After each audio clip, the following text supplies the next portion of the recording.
মৰমৰ অকণিহঁত আৰু অকণমান দেৰিৰ পিছতেই কেইমিনিটমানৰ পিছতেই নতুন বছৰ আহি আমাৰ মাজত সোমাই পৰিব। আমি 2024 চনক অতি মৰমেৰে বিদায় দিছোঁ। আমাৰ সকলোৰে ভালেই কৰি গৈছে বুলি আমি ধৰিম, নহয় জানো?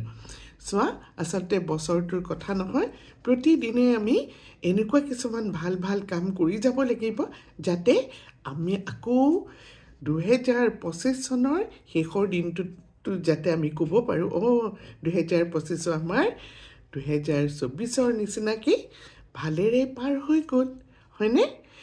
ভাল আৰু বেয়াৰ মাজেৰে আচলতে সময়বিলাক গৈ থাকে।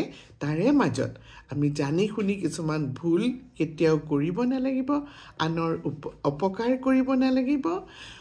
সকলোৱে হাঁহি মাতি সুস্বাস্থ্যৰে আৰু ভাল ভাল কাম কৰি আগুৱাই যাব লাগিব। ইয়াতে এটা কথা কওঁ, তোমালোক সকলোৱে মোক ইমান আদৰ মৰম দিছা। মোৰ সাধু ঘৰলৈ সদায় আহা সাধু শুনিবলৈ, মই কোৱা ফকৰা যোজনা আৰু যিবিলাক মই আন কবিতা আদি পাঠ কৰোঁ, সকলোতে তোমালোকৰ সুন্দৰ সুন্দৰ মন্তব্যই মোক আচলতে এই গোটেইকেইটা বছৰে খুব সপ্ৰতিভ কৰি ৰাখিছে। আৰু এই বয়সত এইখিনি পোৱাৰ বাবে তোমালোকলৈ মোৰ অশেষ মৰম আৰু চেনেহ থাকিল। সকলো কুশলে থাকা দেই। মোৰ শুভকামনা সকলোলৈকে থাকিল। Happy new year. নতুন বছৰক আমি নতুন নতুন কামেৰে আদৰণি জনাম। বাৰু, ইয়াৰ লগতে আজি 2024 শেষৰ এটা তোমালোকক ফকৰা যোজনা কেইটামানকে কৈ দিওঁ, নহয়?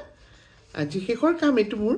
2024 আজি 31 ডিচেম্বৰৰ ৰাতি ঠিক 12 বাজিবৰ সময়ত মই এই মোৰ 24 চনৰ কামটো কৰি থৈ যাওঁ। শুনা, ভৰা কলহত পানী ভৰোৱা 1 নম্বৰ। 2 নম্বৰ, ভীমক মানিলে গদাকো মানিব লাগে। আৰু 3 নম্বৰ, ভাতৰ তিতা সহিব পাৰি, মাতৰ তিতা সহিব নোৱাৰি।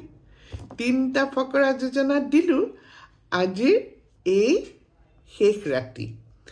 সকলোৱে নতুন বছৰত চেষ্টা কৰিবা মোলৈ উত্তৰ দিবলৈ। এতিয়াৰ কাৰণে বাই।